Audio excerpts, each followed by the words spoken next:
Shalom. Call hello, Yahweh Bahashem, Yahweh Shah Bahashem, Wakak Pradash. My name is Yahallah, and I'm back again with another video. I will reconcile, you may be edified through it. This is an in-transit video, and the topic I'm going to touch on real quick is reincarnation. I just did a lesson the other night, and I was talking about reincarnation because there's something that should be spoke about or taught, but it's not.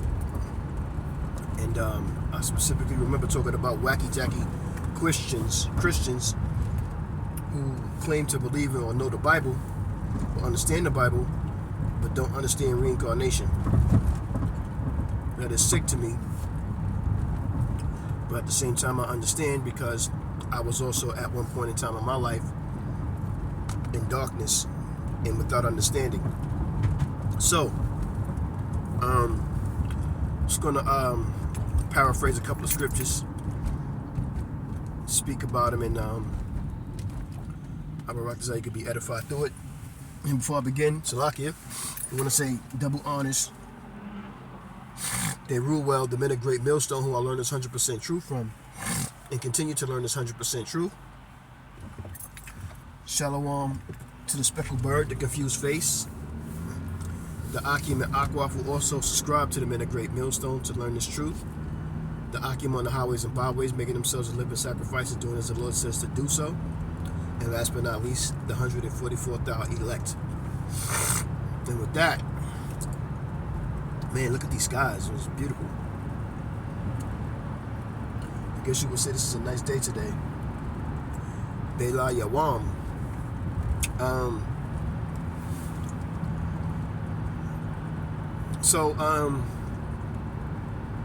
Reincarnation, man.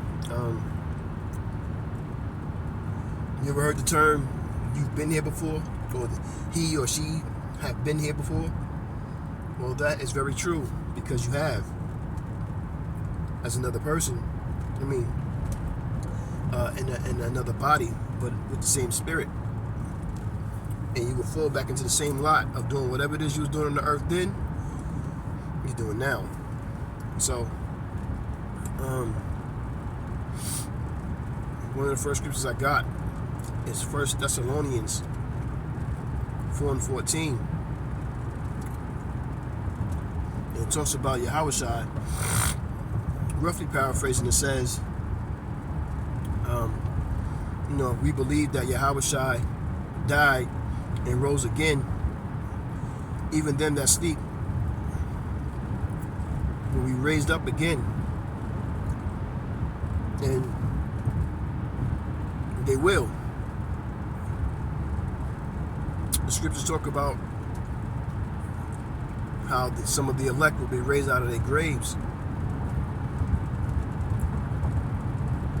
Men like King David, prophets like Isaiah, will be raised out of their graves to fulfill prophecy. And also, if you can receive it, I'm not going to get into depth of anything. I'm just giving you scriptures right now that you can study on your own. And it's important that you do. Therefore, you can be believers in your own heart and in your mind. But you can also check out scriptures, 1 Corinthians 15 and 13, Romans 12 and 15, Matthew 11 and 12, Salakia, and it talks about Yahushua speaking. And from the days of John the Baptist until now, the kingdom of heaven suffereth violence, and in violence be taken by violence. Because of how we went off, and those spirits that were here, Yahushua called them He called the He called some of the Pharisees and Sadducees vipers, a generation of vipers, which is like cursing you out in this day of time. He also called some of the children of Israel children. You know what I'm saying? And he said that, that these prophecies will not pass, but these prophecies will pass as everything must play out. And roughly paraphrasing, I'm not, saying exactly how he said it, but he talks about how this generation of ancient is here today, and this is why so much evil and so much wickedness going on with our people and such and so, because of reincarnation of ancient wicked spirits of Israelites. And the Lord has them here so they can be destroyed. Whether they was committing adultery, idolatry, or just different sins that have built up. And we all know, or the learned know, that Babylon the Great is USA, and that it's an altar to be destroyed, to become part of the lake of fire. Matter of fact, that's what I was talking about, the hell doctrine, and how, from the Greeks to the Romans to where we at now, they made up this doctrine to burn in hell forever, and the scriptures don't justify that. The scriptures don't back that up. And just like the scriptures say in Matthew 11 that the kingdom has suffered violence, so violence will in order for the kingdom of Jerusalem, the kingdom of Yahushua by default, come back, it has to come back by violence. You know what I'm saying? What's the saying? What is it?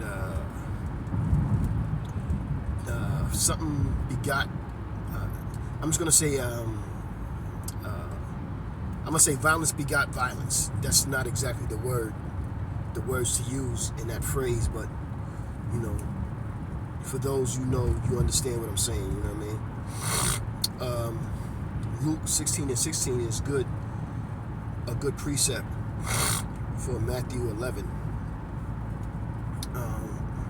Luke 17:20 to 21 talks about the kingdom of the Most High is within you. So this third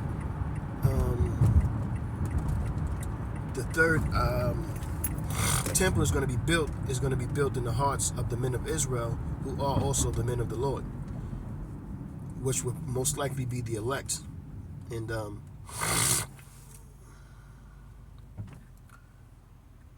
it talks about under the new heaven a light shall shine, and that's going to be in the day of the Son of Man when he comes back, and it's all going to be his glory. You know what I'm saying? In that day, in the day of the Lord, he's going to send his son Yahushua, and they're gonna wreak havoc, just like Matthew 11 talks about. They're gonna bring violence and destruction, because this is how Esau has came up since the prophecies, and I believe Genesis 26 or 27. I know it's not 25, but maybe further than that. But the time is coming. We're at the end, and everything that has been in the dark is going to come to light. My mother used to always tell me that. It used to scare the hell out of me too. She'd be like, "Whatever you do in the dark is going to be come out. It's going to be showed in the light." And I understood that instantly. You know what I'm saying? So the water Yahweh Shem Yahweh Shai, that in a sense the spirit's been in me, and it just had to be awakened, and it was awakened through the men of Great Millstone. And that's another thing with reincarnation. The prophets are subject to the prophets. Who you were, I'm not roughly paraphrasing this, but who you were then you are now. You know what I mean? It's all the same. It's nothing has changed. You know, even though we in this modern day, this new age. You know what I'm saying? So, Malachi 4 and 5, which is a clear case of reincarnation. And if you don't understand it, then it damn for sure wasn't meant for you to understand. But it talks about, behold, I will send you Elijah the prophet before the coming of the great and dreadful day. And that great and dreadful day is Yahweh Bahashim Yahushua coming in and destroying this kingdom. Because 2nd Esdras 6 and 9,